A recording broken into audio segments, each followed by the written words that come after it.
ভারত থেকে নেমে আসা ওজনের ঢল বৃষ্টির পানিতে সৃষ্ট বন্যায় 11 জেলায় বিপর্যস্ত মানুষের জনজীবন।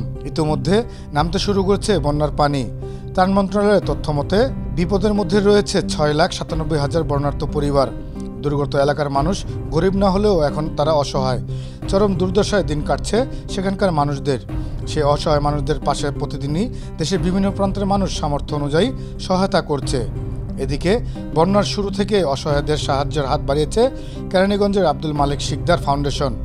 2 দফা শুকনো খাবার ও ওষুধ বিতরণের পর তৃতীয়বারের মতো গেল রাতে 2,000-এর অধিক পরিবারের জন্য ফাউন্ডেশনের চেয়ারম্যান আসলাম শিকদার ও ব্যবস্থাপনা পরিচালক আব্দুর রহমান শিকদার আকিলের তত্ত্বাবধানে ট্রাক ভর্তি চাল, ডাল, তেল, পেঁয়াজ ও প্রয়োজনীয় ঔষধ নিয়ে নোয়াখালী ও লক্ষ্মীপুরের মানুষদের উদ্দেশ্যে যাত্রা করে একটি প্রতিনিধি দল। এ বিষয়ে ফাউন্ডেশনের চেয়ারম্যান আসলাম শিকদার জানান, বন্যায় যারা অসহায় অবস্থা আছে এরা আসলে কিন্তু দরিদ্র না, এরা ভালো অবস্থা আছে, এরা অসুবিধায় আছে, সমস্যায় পড়েছে। এদেরকে আমরা দেখতে যাব এবং এদের জন্য কিছু উপহার সামগ্রী নিয়ে যাব, এটাই উদ্দেশ্য। সেগুলির মধ্যে চাল, ডাল, আলু, পেঁয়াজ, তারপরে সমস্ত মশলা জাতীয় খাদ্য যা যা আছে, তরকারি সহ রান্না করতে যা যা লাগে সমস্ত কিছু এটার মধ্যে আছে।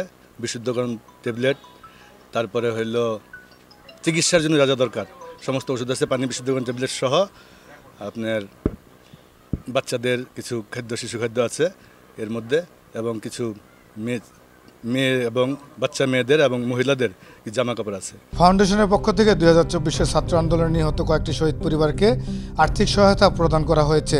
ফাউন্ডেশনের ব্যবস্থাপনা পরিচালক আব্দুর রহমান শিকদার আকিল জানান, রেডি হচ্ছে, আরও 500 মতন রেডি হচ্ছে, 1500 চলে গেছে অলরেডি গত 3 দিনে। আর আগামী তো যত প্রয়োজন যতদিন থাকবে ততদিন পর্যন্ত চালিয়ে যাব। দৈনিক আর কি 500 মতন ট্রাই থাকবে আমাদের।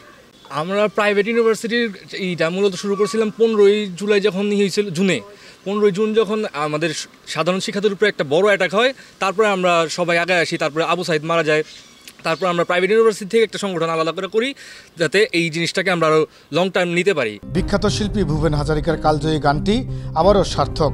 মানুষের জন্য বেঁচে থাকুক মানবতা। জয়নাল আবেদিন, আনন্দ টিভি।